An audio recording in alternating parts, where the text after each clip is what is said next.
Terima kasih Anda masih bersama kami. Bagi Anda yang baru saja bergabung, kami hadirkan kembali 3 berita utama hari ini. Bocah perempuan yang tengah menjaga toko kelontong menjadi korban begal. Komputer tablet miliknya dirampas. Pelaku ruda paksa terhadap gadis di bawah umur diringkus polisi. Salah satu pelaku adalah petugas Satpol PP.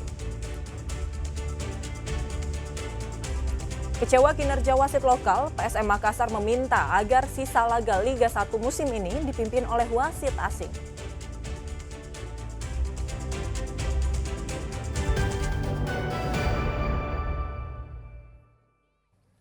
Partai Solidaritas Indonesia mencari ketua umum pengganti Kaisang Pangarep.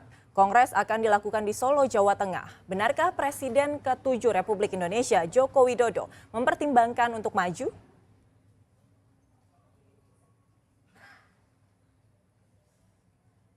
Saat bertemu dengan awak media, Presiden ke-7 Republik Indonesia, Joko Widodo, bicara soal peluangnya untuk maju dalam pemilihan Ketua Umum Partai Solidaritas Indonesia.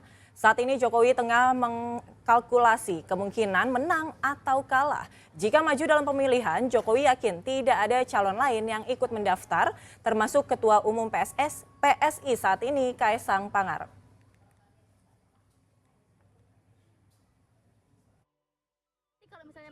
Misalnya mendaftar akan bersaing dengan anak sendiri, Pak, Mas Kaisang? Ya nggak tahu. Kalau saya mendaftar mungkin yang lain nggak mendaftar mungkin. Melihat peluangnya seperti apa, Pak? Ya belum tahu karena ini kan yang saya tahu katanya mau pakai e-voting, Iya. one man one vote. Seluruh anggota diberi hak untuk memilih. Yang sulit di situ. Adanya peluang Jokowi untuk bergabung ke Partai PSI ditanggapi Sekjen PSI Raja Juli Antoni yang saat ini menjabat sebagai Menteri Kehutanan. Hal ini disampaikan Raja Juli saat kunjungan kerjanya ke kawasan hutan dengan tujuan khusus atau KHDTK yang di Desa Tabo-Tabo, Pangkajene.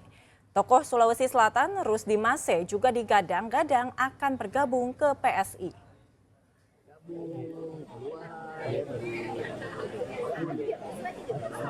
Kami sebagai pengurus partai siapapun yang merasa kunjungannya cocok dengan versi apakah partai yang itu tentu beliau kalau Pak Jokowi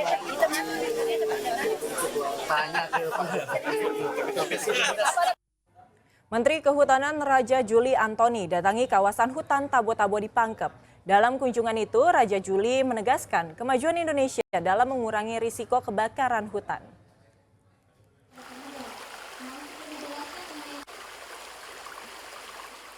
Menteri Kehutanan Raja Juli Antoni melakukan kunjungan kerja ke kawasan hutan dengan tujuan khusus di Desa Tabo-Tabo, Kecamatan Bungoro, Kabupaten Pangkep pada Rabu sore. Kawasan hutan dengan tujuan khusus Tabo-Tabo merupakan kawasan hutan lindung yang berfungsi ganda sebagai lokasi pendidikan, pelatihan, penelitian, dan konservasi. Konsep pengelolaan partisipatif terus didorong agar masyarakat dapat berkontribusi langsung dalam menjaga kelestarian hutan. Kunjungan ini juga dimaksudkan untuk mendengarkan aspirasi penyuluh dan pelaku usaha di sektor kehutanan, serta memberikan dukungan atas pengembangan komoditas berbasis alam secara lestari. Berbagai upaya dilakukan untuk menjaga lingkungan di kawasan hutan ini, seperti operasi modifikasi cuaca dan pengisian sumur resapan di musim hujan, menjadi strategi kunci dalam mengantisipasi kebakaran hutan di musim kemarau.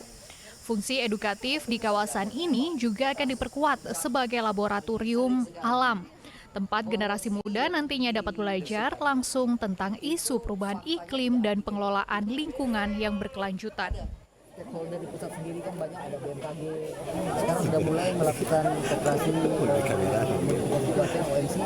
Ini penting, OMC dilakukan itu bukan saat kering, tapi saat masih ada ketersediaan air, ya, supaya tadi lahan-lahan terutama yang gambut ya, di Kalimantan itu bisa dibasahi. Dan saatnya sekarang mengisi embung, mengisi sumur-sumur ya. kita bisa melakukan pemadaman. Penguatan fungsi edukatif kawasan ini dianggap penting untuk membangun kesadaran generasi muda terhadap isu perubahan iklim dan lingkungan. Muhammad Sardi melaporkan dari Kabupaten Pangkep. PSM Makassar meminta agar sisa laga Liga 1 musim ini dipimpin oleh wasit asing. Permintaan ini disampaikan menyusul sorotan terhadap kinerja wasit lokal yang dinilai tidak profesional. PSM Makassar juga telah mengajukan banding terhadap keputusan Komdis PSSI yang melarang kapten tim Yuran Fernandes untuk beraktivitas sepak bola.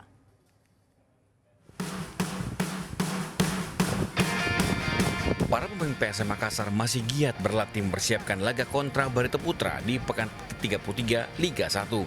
Pertandingan itu akan berlangsung di Stadion Demang Lehman, Martapura, Kalimantan Selatan. Barito Putra saat ini berada di posisi ke-16 klasemen sementara dengan 31 poin dan terancam degradasi. Tetapi klub tertua di Indonesia, PSM Makassar, secara resmi mengajukan permintaan penggunaan wasit asing untuk pertandingan melawan Barito Putra. Alasan pengajuan adalah demi menjaga asas keadilan dan profesionalisme. Kinerja wasit lokal kembali menjadi sorotan dalam sejumlah laga penting. Beberapa klub termasuk PSBS Biak dan PSS Sleman juga menyuarakan kritik serupa. Kita mengajukan permintaan untuk penggunaan wasit asing.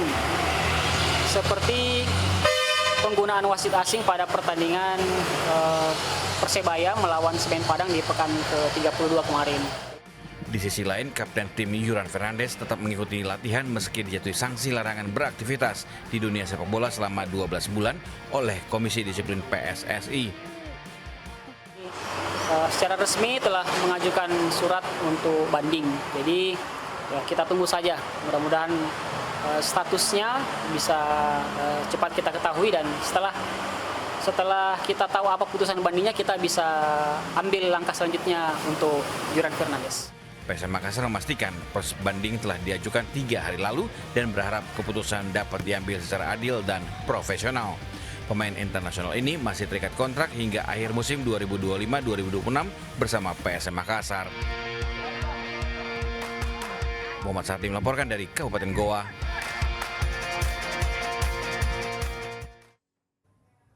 Pembangunan Satuan Pelayanan Pemenuhan Gizi resmi dimulai di Lanut Sultan Hasanuddin di Kabupaten Maros. Pembangunan ini bagian dari komitmen TNI Angkatan Udara dalam mendukung program pemerintah.